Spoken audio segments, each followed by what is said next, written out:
तमेव भान्तं अनुभाति सर्वं तस्य भासा सर्वमिदं विभाति. That shining, everything else shines. By its light, everything here is lit up. You shining, everything else shines. By your light, everything here is lit up. এগুলো কবিতা নয়, বেদান্ত প্রথমে মনে হয় খুব সুন্দর কবিতা, ভেরি বিউটিফুল, তারপরে একটু বিচার করে দেখলে মনে হয় দারুণ ফিলসফি, দারুণ ফিলসফি। টিএমপি মহাদেবন ছিলেন খুব বড় ফিলসফার, মহাপুরুষ মাঝে শিষ্য ছিলেন, খুব প্রকাণ্ড ফিলসফার ছিলেন, অনেক আগে শরীর গেছে। অদ্বৈত, নন ডুয়ালিজম, সেটাকে উনি ইন্টারেস্টিং ভাবে ভাঙতেন। যারা ফিলোসফি চর্চা করেন তারা এটা রস পাবেন। নন ডুয়ালিজম, আমরা মানি নন ডুয়ালিজম মানে যেখানে ডুয়ালিটি নেই, অদ্বৈত। কিন্তু নন ডুয়ালিজমকে উনি ননটাকে আলাদা করে ডুয়ালিজমটাকে ভাঙতেন, ডুয়াল ইজম। তো উনি বলতেন নন ডুয়াল আর নন ইজম। অদ্বৈত বটেই, নন ডুয়াল, আর এটা ফিলোসফিও না। ইজম মানে একটা ফিলোসফি, একটা বাদ। আসলে অদ্বৈত একটা ফিলোসফি না। অদ্বৈত দর্শন তো নিশ্চয়ই হয়, কিন্তু আরো গভীরে দেখলে অদ্বৈত ইজ বেসিক্যালি রিয়ালিটি ইটসেলফ। এটা একটা সিস্টেম অফ ফিলোসফি পরে, but this is the reality, this non dual reality shining everywhere. এই হচ্ছে ব্রহ্ম, এই হচ্ছে আত্মা। এইসব শব্দ বাদ দিয়ে সোজা কথা, এই হচ্ছে আপনি। দিস ইজ ইউ, তত্ত্বমসি। এই হচ্ছে অন্তর্নিহিত দেবত্ব, আওয়ার ইনার ডিভিনিটি। এটা একটা দিক, this is one side of it, there is another side of it. স্বামীজির যে শব্দ চয়ন, manifestation of the divinity within, কত গভীর। উনি কিন্তু বললেন না knowledge of the divinity within, এটা জ্ঞান শুধু বললেন না, এটা অন্তর্নিহিত দেবত্বের প্রকাশ। এবার অন্তর্নিহিত দেবত্বের প্রকাশ দুদিক আছে। একটা হচ্ছে জ্ঞান হতে হবে, আমাকে বুঝতে হবে যে আমি শরীর নই, মন নই। আমার ধারণা হতে হবে, আমার অনুভূতি হতে হবে যে আমি চৈতন্য, এটা একদিক। But there is another side of it which may be called ethical manifestation.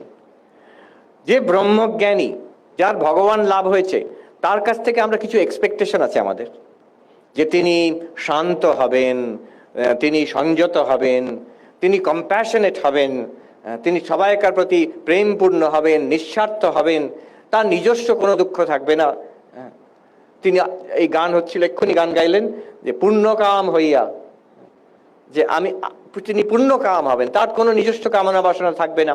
All this ethical qualities, compassion, strength, courage, self control, এই যে কোয়ালিটিগুলো তার মধ্যে থাকবে।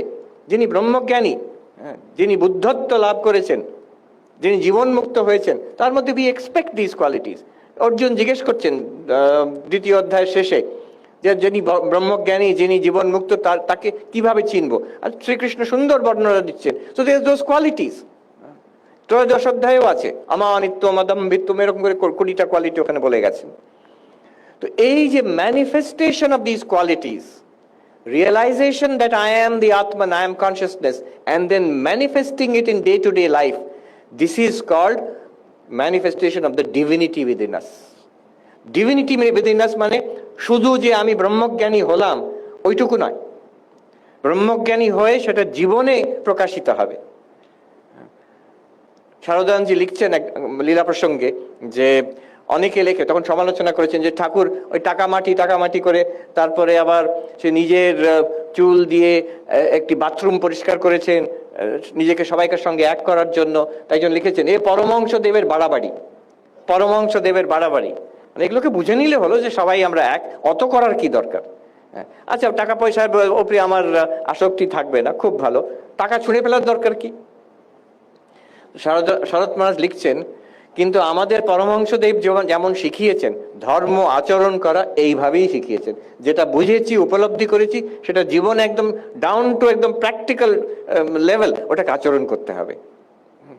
So manifestation of the divinity, অন্তর্নিহিত দেবত্বের বিকাশ কিংবা প্রকাশ, এটা দিস টু সাইডস। রিয়েলাইজেশন, আমি আত্মা, আমি চৈতন্য, আমি শরীর নই, মন নই, এটা রিয়েলাইজেশন। এবং জীবনে আমার ব্যবহারে শরীর মন তো থাকবেই, প্রকাশিত হচ্ছে, তার মধ্যে দিয়েই আমার জীবন চলবে। জ্ঞানী হোক অজ্ঞানী হোক, যতদিন প্রারব্ধ কর্ম আছে, একটা শরীর আছে, একটা জীবন আছে। তো জীবনে পার্থক্য এসে যাবে, বিশাল পার্থক্য। একে বলে অন্তর্নিহিত দেবত্বের প্রকাশ। আর this oneness of all existence, this to together is Swami Vivekananda's idea of Vedanta. কিন্তু এখানে বক্তব্য এই, কেউ ভাবতে পারে যে আচ্ছা, তো খুব ভালো কথা, এ তো গীতাতে আছে, উপনিষদে আছে, আদি শঙ্করাচার্য পুরো ব্যাখ্যা করে গেছেন, তাহলে নূতন কি হলো এখানে? স্বামী বিবেকানন্দের বেদান্ত চিন্তা কেন বলছেন? এই তো আদি বেদান্ত চিন্তা, উপনিষদের কথা, ব্রহ্মসূত্রের কথা, শঙ্করাচার্যের কথা, তাহলে এতে নূতন কি হলো?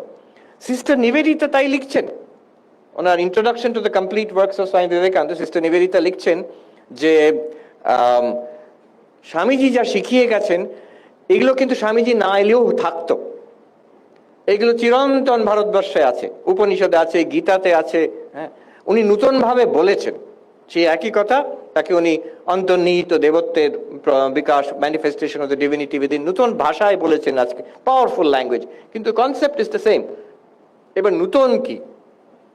নূতন এইখানে কি novelty or the further development of Vedanta, যেটা স্বামী বিবেকানন্দের we can attribute to Vivekananda, সেটা একটু বলে আমি শেষ করছি। সিস্টার নিবেদিতা বলছেন একটা জায়গায়, যেটা ওনার নূতন, বলছেন the doctrine that the teaching that one and the many are the same reality seen by the same mind in different times and different attitudes. এক আর বহু, এটা পুরো সমগ্র দর্শনকে এক কথায় আনতে গেলে এক আর বহু, এক আর one and many. One means আত্মা, ব্রহ্ম, চৈতন্য, যেটা আমরা এতক্ষণ কথা বললাম। বহু মানে এটা। এই দুটোর মধ্যে রিলেশন কি? এই রিলেশনটা দর্শনকে বলতে হবে, যে কোনো দর্শন, দ্বৈত, অদ্বৈত, বিশিষ্ট অদ্বৈত, ন্যায়, বৌদ্ধ দর্শন, একটা আনসার দিতে হবে। According to you that there is some ultimate reality, আর এই জগৎটা আছে, এই দুটোর মধ্যে কানেকশন কি আপনাকে বলতে হবে। দ্বৈত বেদান্ত বলবে সেই আলটিমেট রিয়ালিটি হচ্ছেন ঈশ্বর, ভগবান, তিনি আলাদা, আর এই জগৎ আলাদা, পঞ্চভেদ তিনি বলেন।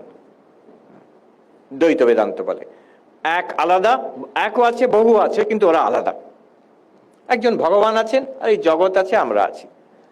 বিশিষ্ট অদ্বৈত বলে এক আছে আর এই বহুটা তার অঙ্গ, অঙ্গাঙ্গী সম্বন্ধ। যেমন শরীরের মধ্যে অনেক আছে, হাত আছে, পা আছে, মাথা আছে, পেট আছে, এই সব অনেক রকম অঙ্গ আছে, অনেক ইন্দ্রিয় আছে, সবকিছু আছে। আর এই সবগুলো মিশে একটা ইউনিটি, দ্যাটস দ্য বডি। অঙ্গাঙ্গী, শেষ রিলেশনশিপ, এটা বিশিষ্ট অদ্বৈত বলে। মেনি, বহু, they are parts of the one. One is the whole and these are all parts. অদ্বৈত বেদান্ত বলে একই আছে আর এই বহুটা হচ্ছে মিথ্যা, একটা ইলিউশন, স্বপ্নবৎ। একটাই আছে, যেমন স্বপ্নতে আপনিই আছেন, কিন্তু স্বপ্নতে কি দেখেন? কত লোক আছে, আকাশ আছে, মাটি আছে, নদী আছে, গাড়ি আসে, যাওয়া আসা করছে, কত লোক আছে, আপনি নিজেও আছেন স্বপ্নের মধ্যে। যখন জেগে ওঠেন কি বলছেন? একই ছিল, আমি স্বপ্নদ্রষ্টা, আমি দেখছিলাম এসব। ঠিক তেমনই স্বপ্ন দেখার মতন অদ্বৈত বেদান্ত বলে এক স্বপ্নবৎ, এটা একই আছে।